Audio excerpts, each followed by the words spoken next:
हैं सहयोगी आसिफ तमाम गेस्ट के साथ मेरे साथ जुड़ रहे हैं। आसिफ, एक स्पेशल रिएक्शन मैं लेना चाहता हूं। जैसे हर वर्ग, कोरोना ने जब सभी को प्रभावित किया तो जाहिर तौर पर बजट में सबके लिए कुछ ना कुछ है ही, लेकिन जो घोषणाएं हुई, मान लीजिए अस्पतालों को लेकर घोषणाएं हुई, डॉक्टर्स की भर्ती को लेकर घोषणाएं हुई, हेल्थ को लेकर घोषणाएं हुई, क्या उसका इकोसिस्टम प्रदेश में है जो उसे सस्टेन कर पाएगा, या फिर ये महज एक रूटीन बजट की तरह ही रह जाएंगे?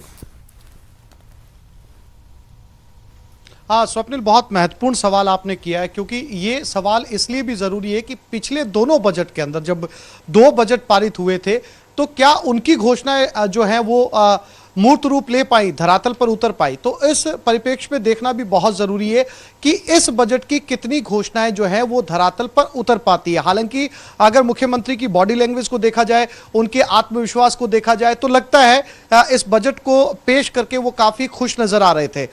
मीडिया के सवालों के जवाब भी दिए और जिस समय उन्होंने विधानसभा में प्रवेश किया उस समय भी उनकी बॉडी लैंग्वेज जो है बहुत सकारात्मक नजर आ रही थी। साथ ही साथ उन्होंने एक लंबे बजट को पढ़ा है, जो अब तक का सबसे लंबा बजट माना जा रहा, लगभग 3 घंटे, और अगर सही तरीके से देखा जाए तो 2 घंटे 40 मिनट का यह बजट है। उम्मीद यही है स्वप्निल कि जो कुछ बजट में पढ़ा गया है वो धरातल पर उतरकर सामने आए और उसका फायदा समाज के हर तबके को मिले, यही उम्मीद की जा रही है।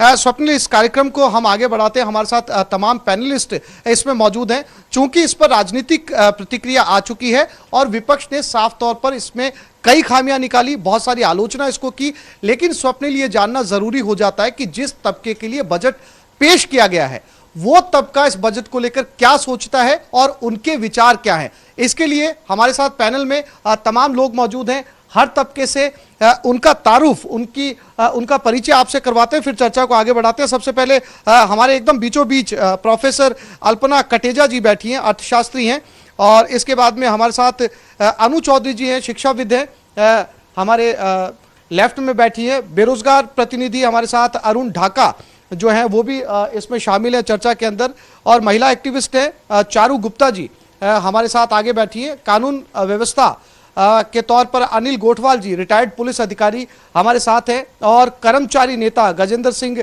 राठौड़ भी यहाँ पर बैठे हुए हैं, और इसके अलावा हमारे साथ रोडवेज कर्मचारी नेता ML Yadav, Rajasthan state roadways employees union के जो सदस्य हैं वो भी यहाँ पर बैठे हैं।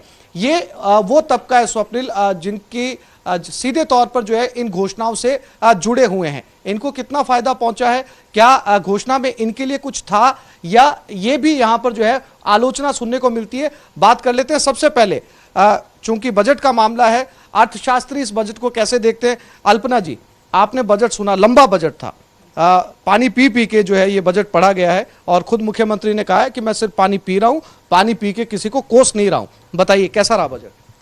देखिए, जिन परिस्थितियों में ये बजट लाया गया वो बहुत ही अत्यंत ही विषम परिस्थितियां थी, और लगभग 1 साल से समाज का हर तबका बहुत ही त्रस्त रहा, हर तरीके से, चाहे वो युवा हो, चाहे महिलाओं हो, व्यापारी वर्ग हो, सभी इसमें बहुत त्रस्त रहे। तो सभी बहुत उम्मीद भरी नज़रों से देख रहे थे कि इस बजट में उनके लिए क्या होने वाला है।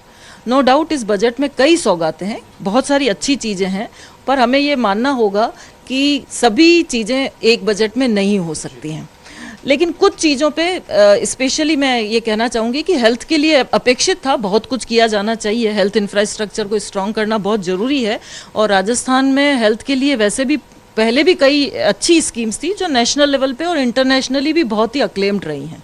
तो उनको आगे बढ़ाने का काम बहुत अच्छा है, हेल्थ इंफ्रास्ट्रक्चर को स्ट्रेंथन करना बहुत ही अच्छा है। लेकिन मैं खास तौर से 1-2 बातें ये कहना चाहूँगी कि जो बजट होता है किसी भी राज्य का या किसी भी देश का, वो होता तो 1 वर्ष के लिए है, लेकिन उसमें विजन आगे के कई सालों के लिए होना चाहिए। तो वो मुझे इसमें कमी दिखाई देती है। मैं यहाँ पे 1-2 उदाहरण दूंगी। जैसे इसमें बात की गई है इंग्लिश मीडियम स्कूल्स की, 1200 स्कूल्स इंग्लिश मीडियम के खोले जाने की बात की गई है। एक दूसरी चीज इसमें की गई है, एग्रीकल्चरल फैकल्टी जो है वो इंट्रोड्यूस की जा रही है। अगर हम नेशनल जो एजुकेशन पॉलिसी जो है अभी 6 महीने पहले जो आई है, जिसको आने वाले 10 सालों में क्रमिक तौर पे लागू किया जाना है, तो उसे तमाम राज्य ही लागू करेंगे। तो क्या हम उसके लिए तैयारी नहीं करेंगे? हमारी नई शिक्षा नीति ये कहती है कि शिक्षा को मातृभाषा में पढ़ाया जाना है, तो हम इंग्लिश मीडियम स्कूल्स क्यों खोल रहे हैं? भाई मातृभाषा में अगर पढ़ाया जाना है और उसकी तैयारी हमें करनी है, और हम दूसरी तरफ आज इंग्लिश मीडियम स्कूल्स प्रपोज कर रहे हैं, तो मुझे लगता है कि इसमें थोड़ा कोऑर्डिनेशन की कमी है, बदलाव की जरूरत है। गोठवाल साहब, मैं आपके पास आता हूं, चूंकि कानून व्यवस्था एक अपने आप में बहुत बड़ा मुद्दा है। दिल्ली सरकार ने घोषणा की थी चुनाव से पहले कि हम जब सरकार में आ जाएंगे तो दिल्ली का ऐसा कोई भी कोना अछूता नहीं रहेगा जहां सीसीटीवी कैमरे नहीं होंगे, और अब तक उसको लेकर जो है वो राजनीति वहां पर की जाती है। सीसीटीवी अब एक ऐसी जरूरत बन चुका है, चाहे वो चोरी डकैती के मामले हो या महिला सुरक्षा का मामला हो। अब पूरी दुनिया जो है वो सीसीटीवी के सारे, पुलिस का सबसे बड़ा जो एविडेंस है वो सबसे पहले जो मदद मिलती है पुलिस को वो सीसीटीवी से मिलती है। सुरक्षा को लेकर इस बजट को आप कैसे देखते हैं?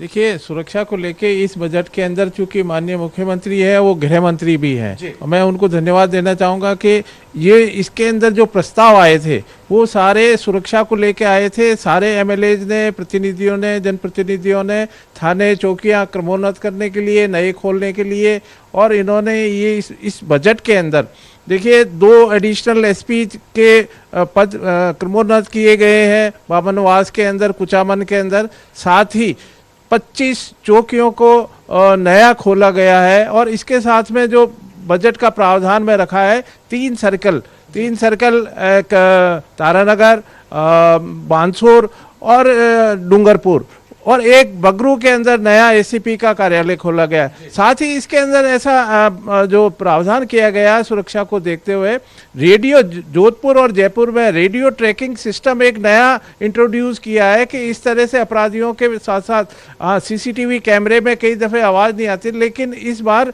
इंट्रोड्यूस किया है कि आवाज़ भी इनकी रिकॉर्ड पहचानी जाए। इसके लिए एंटी करप्शन ब्यूरो के अंदर डिजिटल वॉइस ब्लॉगर के लिए एक अलग प्रावधान किया गया है। तो मैं ये मान के चलता हूँ कि यही नहीं, और सुरक्षा की दृष्टि से उन्होंने एक जो दिल्ली और बीपीआरएनडी के पैटर्न के ऊपर हर जिला लेवल के ऊपर एक मॉनिटरिंग, गंभीर अपराधों की मॉनिटरिंग के लिए एक यूनिट स्थापित की है। साथ गोठवाल साहब, आप इस बजट से आपको असंतुष्ट? मैं ये संतुष्ट नजर हूं कि मुख्यमंत्री का धन्यवाद देना चाहता हूं कि इस बजट के अंदर जो सुरक्षा को लेके आपने सवाल उठाए थे उन्हीं को लेके इन्होंने इसके ऊपर प्रावधान किए हैं। और इसके अलावा भी ये देखने को मिला है कि एटीएस और एसओजी की जो गंभीर अपराध होते हैं, राजगढ़ के अंदर देखो एसओजी का एक नया यूनिट स्थापित किया अपराधियों के ऊपर रोकथाम करने के लिए। बीकानेर और भरतपुर के अंदर इस तरह से एसओजी का एक स्पेशल ऑर्गेनाइजेशन ग्रुप जो है उसकी यूनिट बनाई गई है। तो मैं ये मान के चलता हूँ कि साथ ही महिला अपराध के लिए इन्वेस्टिगेशन के लिए एक विमन सेल प्रत्येक जिले के अंदर जो खोली जाएगी, उसका भी बजट प्रावधान किया गया है। इसलिए मैं इस बजट को काफी हद तक सही मानता हूँ। अरुण, आपको तो इस बजट से पहले जो है वो खुशखबरी या बधाई देनी चाहिए, क्योंकि आपका बजट आने से पहले धरना खत्म हो गया, बजट के अंदर कुछ मांगे मान ली गई, और अब जो है वो आपको एक कमेटी भी गठित की गई है जिसको लेकर आप पिछले 10 दिनों से धरना कर रहे थे। जी बिल्कुल, बेरोजगारों के लिए ये जो बजट आया है बहुत ही आशाजनक, खुशीजनक भी मान सकते हैं। 50,000 पदों की एक नई घोषणा की है सीएम साहब ने 2 वर्षों के लिए। मैं बता देता हूँ 2 वर्षों के लिए है ये, तो कहीं न कहीं राहत भरा तो है ही कि 50,000 पदों पे 1 साल, 2 साल, 3 साल में हो जाएगी, होगी ज़रूर। एक इसमें जो मुख्यमंत्री जी ने कहा कि Rajiv Gandhi advance technology centre बना रहे हैं, जिसमें क्या मशीनी लैंग्वेज, आपकी जो आर्टिफिशियल इंटेलिजेंस है, ऐसे कोर्सेज करवाए। ये बेहद ज़रूरी है शिक्षा में। आजकल जो नई नई जितने भी कंट्रियां हैं, जो प्रोग्रेसिव कंट्रियां हैं, वहाँ आजकल ये चीज़ें हैं, नई नई कंपनी आ रही हैं, उनमें एक डेटा साइंस का एक सेंटर होता है। तो उसके लिए अगर ये धरातल पे सक्सेस होता है तो बहुत अच्छा है ये चीज़। ठीक है। यादव जी हमारे साथ जो है वो रोडवेज कर्मचारी नेता भी मौजूद है। सर, आपके लिए चूंकि बेरोजगारों को तो फ्री यात्रा का संदेश जो है मुख्यमंत्री ने सुनाई दिया, रोडवेज के लिए क्या कुछ निकला? देखिए, रोडवेज एक जन सेवा का बड़ा संवेदनशील उद्योग है, लाखों यात्रियों को वो एक स्थान से दूसरे स्थान पर सफर कराने का एकमात्र साधन है। और रेल के बाद और राजस्थान के अंदर हर कोई इसको पसंद करता है। जहां भी कोई बात आती है हमारे यहाँ गाड़ी चलाओ, बस चलाओ, रोडवेज की बस चलाओ, किंतु सरकार चाहे पूर्ववर्ती सरकार हो और चाहे ये सरकार हो, हमने दोनों सरकारों को देखा, दोनों सरकारों का रवैया रोडवेज के प्रति, रोडवेज के कर्मचारियों के प्रति नकारात्मक है। पूर्ववर्ती सरकार के टाइम में भी रोडवेज के कर्मचारी रोडवेज को बचाने के लिए, उद्योग के विकास के लिए और कर्मचारियों के हकों के लिए लगातार संघर्षरत रहे। 20 दिन की आखिरी साल के अंदर हड़ताल भी हुई। उस वक्त के अंदर कांग्रेस के इस सरकार के दो बड़े नेता प्रताप सिंह जी खाचरियावास जो अभी परिवहन मंत्री हैं और सचिन पायलट जी जो उस वक्त कांग्रेस के अध्यक्ष थे, वो आए थे और उन्होंने कहा था हमारी सरकार आएगी तो हम सब कुछ ठीक कर देंगे। इस सरकार को आए 2 वर्ष हो चुके हैं, तीसरा बजट ये आ गया है। अब तीसरे बजट के अंदर भी रोडवेज के लिए कोई घोषणा नहीं है। रोडवेज को आज कम से कम देखिए बसों की जो जनता के हित के अंदर, मैं पहली बात करता हूं कि जनता के हित में बेहतर सुविधाएं जनता को मिले, नई बसें होनी चाहिए। आज करीब 1200 से ज़्यादा बसें जो हैं वो अपनी आयु पूरी कर चुके होंगी 31 मार्च तक, 8 साल की आयु। तो कम से कम 1200 नई बसें डालने की जरूरत है। एक भी बस की घोषणा उसके अंदर नहीं हुई है। जनता को कैसे अच्छी सुविधा मिलेगी? जहां तक बसों को चलाने का, सुविधा देने का सवाल है, कर्मचारी तो चाहिए। अभी ढाका जी कह रहे थे कि हमको राहत मिल गई। 9000 पद तो रोडवेज के अंदर अकेले के अंदर रिक्त पड़े हैं। रोडवेज के ड्राइवर कंडक्टरों को 14-14, 15-15, 16-16 घंटे काम करना पड़ रहा है। जहां शोषण उड़ रहा है, एक्सीडेंट के खतरे बढ़ रहे हैं। 7th पे कमीशन नहीं बना। जी, मैं फिर से लौटता हूं, समय की कमी है। गजेंद्र जी, समय की कमी है, बहुत संक्षेप में आगे बढ़ते हैं, फिर आगे भी जाना है। गजेंद्र जी, आप धरने प्रदर्शन जारी रहेंगे या इस बजट से आपको संतुष्टि मिली है? बहुत संक्षेप में। नहीं, मैं आपके माध्यम से सरकार से ये कहना चाहता हूँ कि इन्होंने जो 15 दिन का डेफर किया हुआ वेतन दिया है, इसके लिए मैं मानता हूँ कि ये हमारा वेतन था, दे दिया। इसमें सरकार को मैं धन्यवाद भी देता हूँ कि इन्होंने जल्दी दे दिया, क्योंकि हमने कई दिनों से इसकी मांग करते आए हैं। दूसरा, हम लोग सामंत कमेटी को उजागर करने की बात कर रहे हैं। कई दिनों से हमने कर्मचारियों की ये बड़ी आशाएं थी, उसमें वेतन कटौतियों का मुद्दा भी था, वेतन विसंगतियों का था और पदनाम परिवर्तन का था, कुछ भत्तों का था। तो ये सामंत कमेटी को उजागर नहीं कर रहे, 2 साल हो गई।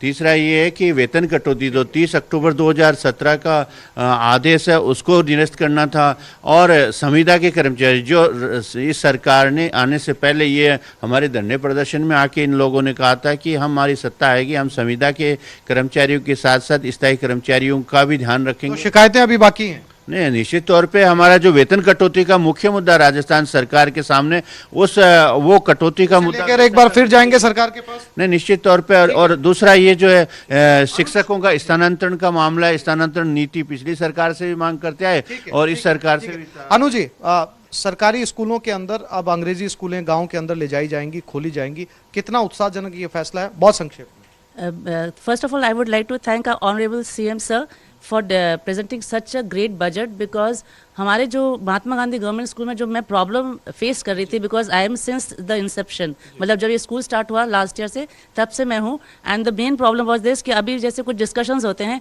कि टीचर्स को हिंदी नहीं आती, बच्चे कहाँ से इंग्लिश सीखेंगे। सो इट इज़ इम्पॉर्टेंट कि बच्चे का आज में हम में से कितने जने यहाँ बैठे हैं, उनमें से कितने जने प्रेफर करते हैं सरकारी स्कूल में? आई डोंट थिंक कि मतलब 1% लोग भी सरकारी स्कूल में भेजते हैं। But by opening English medium Mahatma Gandhi government school, आप रुझान देखिए, क्योंकि सरकार की इतनी अच्छी योजनाएं हैं, प्रभावी योजनाएं, कि इसका जो परसेंटेज है, जो हमारे जो बच्चों का एनरोलमेंट है, it has raised from 22% with in 4 years। Rural level तक फायदा पहुंचेगा? बिल्कुल सर, इसके लिए वी जस्ट नीड कि जो टीचर्स हैं या जो भी डेप्यूट होते हैं या प्रिंसिपल्स आर देयर, उनको ओरिएंटेशन प्रोग्राम दिया जाए so that they are able to create the environment over there. Charu ji, बतौर महिला एक्टिविस्ट, जैसा कि गोठवाल साहब से बात हो रही थी, महिला सुरक्षा जो है वो सबसे बड़ा मुद्दा है, ना केवल राज्य का बल्कि पूरे देश का। आपको लगा कि इस बजट के अंदर सीएम गहलोत ने इस तरफ ध्यान दिया है?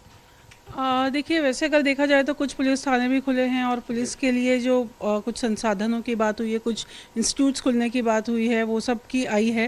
लेकिन जो मैं सोचती हूँ कि निर्भया फंड जो हमारा बचा हुआ था, उस पैसे का हम पूरा उपयोग नहीं कर पा रहे हैं। केवल 41% जो अपना सेंट्रल गवर्नमेंट से बजट आता है उसका हमने उपयोग किया है। तो उस पैसे का उपयोग अगर हम CCTV जो कैमरेज हैं सब जगह लगा दिए जाएँ तो कहीं ना कहीं अपराधों पर नियंत्रण होगा। तो इस बात पर हमें बहुत ज़्यादा फोकस करना चाहिए। इसके अलावा अगर महिलाओं के हिसाब से देखा जाए तो काउंसलिंग की जो समस्याएं हैं, घर में जो विवादों की समस्या है, उसके लिए महिला शक्ति केंद्र उन्होंने स्थापित करने की बात की है।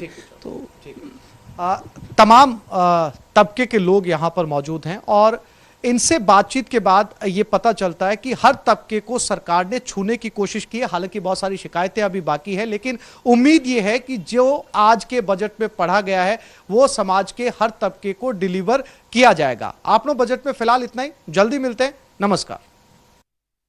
मेरे हौसलों में अभी जान बाकी है, ये तो दौड़ भर थी, अभी उड़ान बाकी है। मेरी सादगी से मेरे बारे में अंदाजा मत लगाना, ये तो शुरुआत भर थी, अंजाम अभी